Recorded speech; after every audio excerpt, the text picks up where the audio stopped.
Tiga. Assalamualaikum warahmatullahi wabarakatuh. Halo semuanya. Perkenalkan, kami dari mahasiswa Program Studi Pendidikan Guru Sekolah Dasar Fakultas Keguruan dan Ilmu Pendidikan Universitas Kuningan. Kami dari kelompok 5 kelas PGSD 3B. Pada kesempatan kali ini kita akan membahas materi mengenai perkembangan dan penggolongan drama untuk memenuhi salah satu tugas terstruktur mata kuliah Pendidikan Seni Tari Drama dengan dosen pengampu yaitu Ibu Rini Ramdhania MPD. Disimak dan disaksikan dan serta ditonton bersama ya teman-teman semuanya. Baik, sebelum itu kita perkenalan anggota terlebih dahulu ya.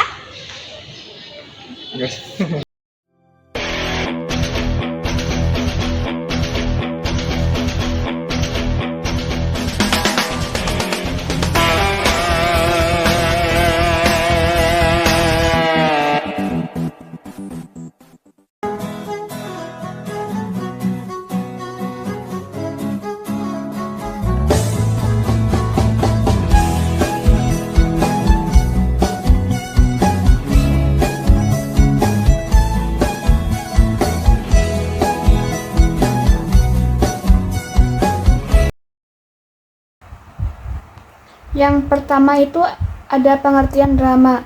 Kata drama itu berasal dari bahasa Yunani yaitu draomai yang berarti berbuat, berlaku, bertindak, bereaksi, dan sebagainya. Menurut Haryawan dalam Dewa Jati 2012.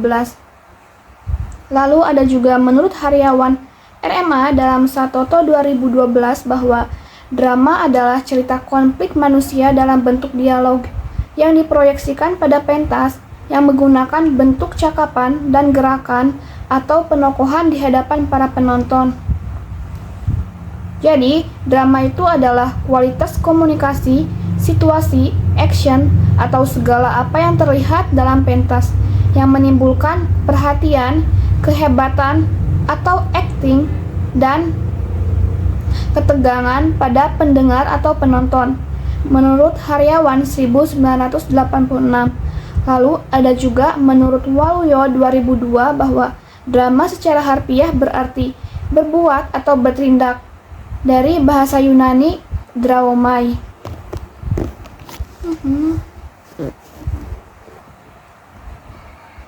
Lalu yang kedua itu ada perkembangan drama di Indonesia. Nah, di Indonesia bahwa perkembangan drama itu dimulai dari teater tradisional yang kaya akan nilai-nilai budaya lokal hingga mencapai bentuk yang lebih modern dan beragam. Seiring dengan masuknya pengaruh luar dan perkembangan zaman, drama di Indonesia mulai bertransformasi menjadi teater modern. Teater modern ini membawa berbagai inovasi dalam hal alur cerita, karakter, dan teknik penyampaian. Dari beberapa pendapat di atas bisa disimpulkan bahwa drama adalah suatu perilaku yang menirukan sebuah tokoh dalam naskah melalui gerak tubuh untuk menyampaikan emosi kepada para penonton. Selanjutnya yaitu ada perkembangan drama di Indonesia. Di Indonesia, perkembangan drama dimulai dari teater tradisional yang kaya akan nilai-nilai budaya lokal hingga mencapai bentuk yang lebih modern dan juga beragam. Seiring dengan masuknya pengaruh luar dan juga perkembangan zaman, drama di Indonesia mulai bertransformasi menjadi teater modern. Nah, teater modern ini membawa berbagai inovasi dalam hal alur ceritanya, karakternya, dan juga teknik penyampaiannya. Perubahan ini tidak hanya mencerminkan perkembangan seninya saja, tetapi mulai dari sosialnya, kemudian dari politiknya juga, yang tentunya lebih relevan dan juga terjadi pada masyarakat bangsa Indonesia saat ini. Nah, hal ini kita juga akan membahas mengenai perkembangan drama di Indonesia. Yang pertama di sini ada teater tradisional. Teater tradisional sendiri secara luas itu diartikan oleh Kasim Ahmad sebagai teater yang terdapat dalam suatu masyarakat etnik tertentu yang mengikuti tradisi, kemudian adat istiadat, dan juga ajaran dari nenek moyangnya. Nah, teater tradisional ini juga oleh Jajak Kusuma itu dibagi menjadi dua, yaitu teater orang dan juga teater boneka. Nah, masing-masing kategori tersebut juga terdiri dari dua jenis. Yang pertama ada teater rakyat, yang kedua ada teater istana. Yang pertama yaitu ada teater rakyat. Nah, menurut Yusriansyah pada tahun 2023, teater ini mulai lahir sebagai pelengkap upacara keagamaan, lalu kemudian berkembang sebagai hiburan bagi masyarakat bersama pada saat itu. Nah, teater rakyat ini sangat digemari oleh masyarakat pada saat itu karena sangat berkaitan dan juga menyatu dengan tata cara kehidupan mereka sehari-hari. Lalu seniman teater rakyat ini biasanya itu berupa petani, pedagang, dan juga masyarakat umum yang tentunya memiliki hasrat yang tinggi dalam dunia seninya, seperti itu.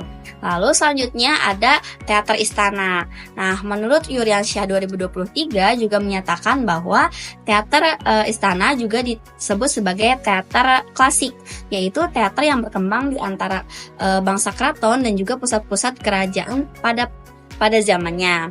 Nah, teater ini disebut teater klasik karena teater jenis ini adalah perkembangan lebih lanjut dari estetika religi kuno menuju teater kerajaan yang dikelola oleh kerajaan dan juga bangsawan untuk keperluan kerajaan pada saat itu. Nah, berikut ini ada contoh-contoh teater tradisional dari berbagai daerah yang tentunya sampai saat ini masih eksistensi dengan ciri khasnya masing-masing. Disimak baik-baik ya.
Nah, itu dia contoh video teater tradisional. Selanjutnya, di sini ada teater modern atau yang kedua. Teater modern di Indonesia ini mulai hadir jauh sebelum memasuki abad ke-20. Nah, hadirnya komedi Istanbul pada tahun 1891 itu menjadi awal dari mulainya perkembangan atau sejarah teater modern di Indonesia. Lalu menurut Atahiyah secara garis besar perkembangan sejarah teater modern itu terbagi menjadi 4 periode, yaitu yang pertama masa perintisan, yang kedua masa kebangkitan, yang ketiga masa perkembangan, yang keempat masa teater Indonesia mutakhir, dan kemudian memasuki masa kontemporer. Nah, yang pertama yaitu masa perintisan. Masa perintisan ini berlangsung pada tahun 1885 hingga 1925. Masa ini identik dengan teater bangsawan yang muncul di kalangan bangsawan dengan tontonan serupa atau tiruan layaknya opera dengan cerita yang berpusat pada kehidupan raja-raja pada saat itu. Nah, menurut Atahya juga masa teater bangsawan ini dimulai pada saat Mama Pusi membentuk rombongan teater pada tahun 1885. Rombongan yang dibuat ini mengambil dasar properti dan juga idom-idom dari teater wayang Parsi yang kemudian dinamai dengan Pusi Indra Bangsawan of Penang. Kemudian di masa yang sama, selanjutnya muncul teater Stambul atau komedi Stambul yang membawakan cerita dari Timur Tengah. Nah, komedi Stambul ini adalah teater tertua yang berdiri pada tahun 1891 yang pertama kali didirikan oleh Agus Mahi, yaitu seorang keturunan Indonesia Prancis yang lahir di Surabaya pada tahun 1860. Nah, komedi Stambul ini juga pertama kali didirikan sekitar tahun 1891 yang langsung mendapat respon yang sangat baik dan juga sambutan yang sangat hangat dari para penontonnya di Surabaya pada waktu itu. Kemudian rombongan komedi Stambul ini pun mulai bergerak ke pertunjukan-pertunjukan selanjutnya hingga mengelilingi Pulau Jawa. Adapun lakon yang mereka tampilkan itu berasal dari lakon-lakon lokal maupun diambil dari lakon-lakon asing. Selanjutnya, kegiatan teater di Indonesia juga mulai hadir di lingkungan masyarakat Tionghoa pada tahun 1908. Nah, teater ini disebut juga dengan opera drama, di mana kebanyakan pemain pada saat itu merupakan aktor-aktor yang dapat dikatakan sebagai seseorang yang masih amatir. Hal itu disebabkan karena pada saat itu tujuan mereka untuk mementaskan teater ini adalah untuk kegiatan amal saja. Nah, opera ini juga biasanya menampilkan naskah-naskah yang pada dasarnya itu berasal dari naskah Cina. Kemudian yang kedua yaitu ada masa kebangkitan. Nah, masa kebangkitan ini mulai pada tahun 1924 hingga 1941 di mana ditandai dengan hadirnya teater Miss Robert Orion yang juga meneruskan teater atau tradisi dari Stambul dan juga opera. Pada masa ini, naskah itu sudah menjadi salah satu bagian yang sangat penting dalam pertunjukan dan juga menjadi embrio atau bagian awal dari teater modern di Indonesia. Lalu yang ketiga ada masa perkembangan. Menurut Wibowo dan juga Burhan pada tahun 2023, masa perkembangan ini dimulai pada tahun 1942 hingga 1970 di mana penjajahan Jepang itu datang dan juga memberlakukan sensor terhadap karya-karya naskah lakon di Indonesia. Nah, saat inilah lahir berbagai seniman penulis naskah seperti Usmar Ismail, Abu Hanifah, dan lain sebagainya. Teater ini kemudian berkembang di masa penjajahan Jepang sebagai bentuk dukungan atau propaganda terhadap pemerintah totaliter Jepang pada saat itu.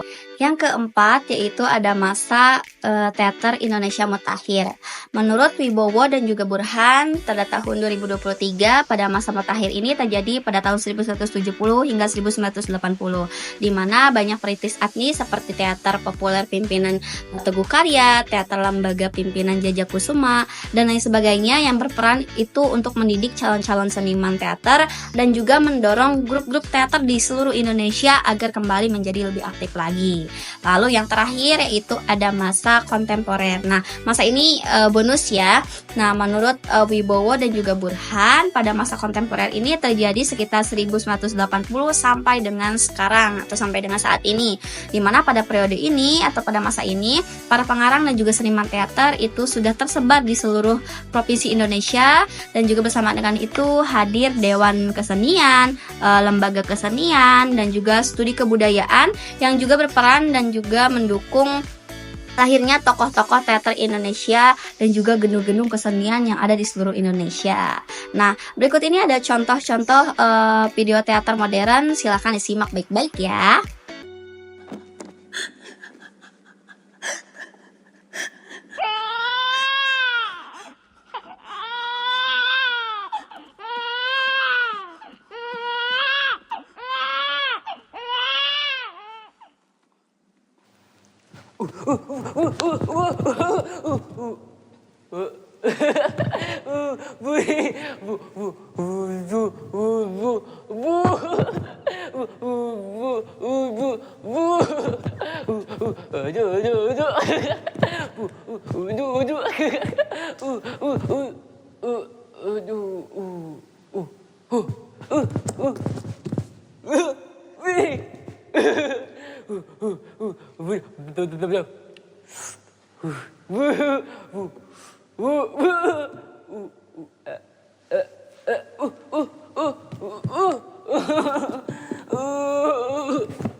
Hei, keluar kau!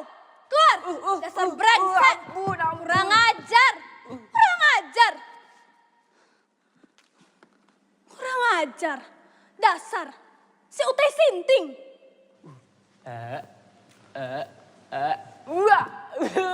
Babi!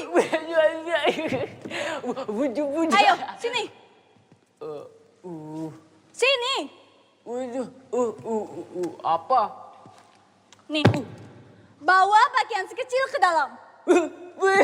Bu, saya kira saya mau dipukul. Cepat!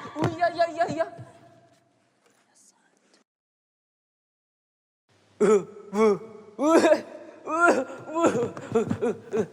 Pak Ijah. Pak Ijah. Si kecil tidur lagi tuh walaupun kepalanya panas.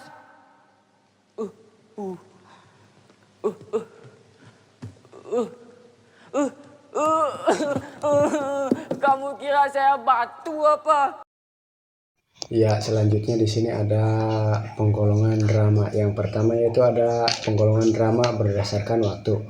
Menurut Burhan Nurgianto tahun 2000, penggolongan drama berdasarkan waktu bisa dilihat dari segi bagaimana alur cerita dibangun. Misalnya menggunakan alur maju ataupun mundur. Sedangkan menurut Sudarsono tahun 1987 mengklasifikasikan drama berdasarkan panjang pendeknya durasi dari pertunjukan serta bagaimana elemen waktu dipergunakan dalam proses pengembangan karakter dan alur cerita. Nah, di sini dalam berdasarkan durasi waktunya dibagi lagi menjadi beberapa bagian, yaitu ada durasi singkat atau drama singkat, yaitu drama yang pertunjukannya biasanya hanya beberapa menit hingga 1 jam. Drama ini umumnya menceritakan suatu kejadian yang berlangsung dalam waktu yang singkat. Kemudian yang kedua ada drama panjang. Drama dengan durasi waktu yang lebih lama, bisa berlangsung hingga beberapa jam dan biasanya memiliki alur cerita yang lebih kompleks. Kemudian yang ketiga yaitu ada drama televisi atau film. Nah, drama yang ditunjukkan di televisi ini atau layar lebar biasanya memiliki durasi yang bervariasi mulai dari beberapa menit hingga berjam-jam. Kemudian selanjutnya ada drama berdasarkan periode waktu atau waktu cerita. Nah, penggolongan ini berdasarkan pada waktu yang digambarkan dalam ceritanya. Seperti yang pertama itu ada drama masa lalu. Drama yang menceritakan peristiwa yang terjadi pada masa lalu, biasanya dengan latar belakang sejarah atau mitologi, seperti sejarah-sejarah yang sudah terjadi di Indonesia sering difilm-filmkan ya. Kemudian yang kedua yaitu ada drama masa kini. Nah, drama masa kini yaitu diambil dari latar waktu sekarang yang terjadi saat ini, menggambarkan keadaan dan permasalahan yang sedang terjadi di dalam masyarakat. Kemudian yang ketiga yaitu ada drama masa depan. Drama masa depan ini menceritakan kejadian-kejadian yang akan datang dalam layar waktu yang masih dalam imajinasi dan proyeksi masa depan. Kemudian slide 9.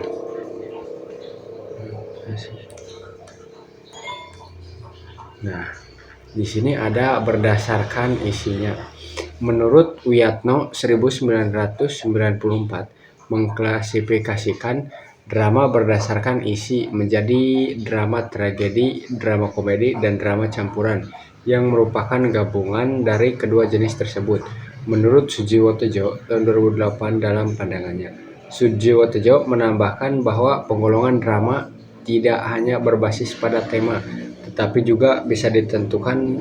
Drama tidak hanya bisa berbasis pada tema, tetapi juga ditentukan oleh nilai-nilai filosofis dan moral yang terkandung di dalamnya, seperti drama sosial yang mengangkat isu-isu dan kemanusiaan.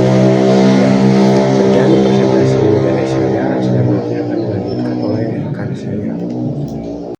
Di sini saya akan menjelaskan gaya ungkapan menurut Mursal Esten. Drama dapat digolongkan menjadi dua jenis ungkapan, yaitu drama lisan dan drama tertulis. Drama lisan adalah drama yang disampaikan secara lisan, baik melalui dialog maupun monolog. Jadi dialog adalah percakapan antara dua orang atau lebih yang mengungkapkan perasaan, pikiran, dan ide. Sementara monolog adalah bentuk drama lisan yang menggunakan satu orang. Contoh drama lisan seperti wayang, cerita rakyat. Terus yang kedua ada drama tertulis. Drama tertulis adalah drama yang disampaikan dalam bentuk tulisan, seperti naskah drama yang kemudian dipentaskan di atas panggung. Contoh drama tertulis yaitu Romeo dan Juliet. Menurut Dwi Prasetyo mengklasifikasikan drama berdasarkan jenis ungkapan. Yang pertama, drama prosa. Drama prosa adalah drama yang menggunakan bahasa prosa dalam penyampaian dialognya. Bahasa prosa adalah bentuk bahasa yang digunakan dalam tulisan atau pidato yang tidak memiliki struktur ritme atau irama. Contohnya novel. Terus yang kedua ada drama puisi. Drama puisi adalah drama yang menggunakan puisi sebagai bentuk utama dalam menyampaikan dialog dan konflik. Contohnya Suling, karya Utuy Tatang Sontani. Menurut Burton dalam karyanya mengklasifikasikan drama berdasarkan ungkapan. Yang pertama drama lisan. Drama lisan adalah drama yang disampaikan dengan cara berbicara langsung kepada penonton tanpa banyak menggunakan alat bantu. Yang kedua drama visual. Drama visual adalah drama yang menekankan pada pengaruh visual dan nonverbal dalam penyampaian cerita dan konflik. Contohnya film, teater, dan anime. Selanjutnya bab 3 yaitu kesimpulan. Dari materi yang telah kami sampaikan bisa kami simpulkan bahwa drama di Indonesia telah mengalami perkembangan yang signifikan dari teater tradisional hingga teater modern. Teater tradisional mencakup teater rakyat dan teater istana yang masing-masing memiliki karakter dan fungsi sosial yang berbeda. Teater rakyat berakal dari upacara, keagamaan, dan kehidupan sehari-hari masyarakat, sedangkan teater istana lebih berfokus pada estetika dan hiburan bagi kalangan bangsawan. Dengan masuknya teater modern pada akhir abad ke-19, Indonesia menyaksikan lahirnya berbagai bentuk teater baru, seperti Komedia Istanbul dan Opera Dharma, yang memperkaya khazanah seni pertunjukan, di mana seniman dan pengarang teater mulai tersebar di seluruh provinsi Indonesia, menciptakan ekosistem seni yang lebih dinamis dan beragam. Penggolongan drama dapat dilakukan berdasarkan waktu, isi, dan gaya ungkapan. Berdasarkan waktu, drama dibagi menjadi dua kategori utama, yaitu drama berdasarkan durasi dan drama berdasarkan periode waktu. Dari segi isi, drama dapat diklasifikasikan menjadi drama tragedi, drama komedi, dan drama campuran. Berdasarkan gaya ungkapan, drama dibedakan menjadi drama lisan dan drama tertulis, serta lebih lanjut menjadi drama prosa dan drama puisi. Sekian presentasi dari kelompok kami, kurang lebihnya mohon maaf. Billahi taufiq wal hidayah. Assalamualaikum warahmatullahi wabarakatuh. Sekian penjelasan pembahasan materi dari kami. Kurang dan lebihnya mohon maaf. Kami tutup. Billahi taufiq wal hidayah. Wassalamualaikum warahmatullahi wabarakatuh.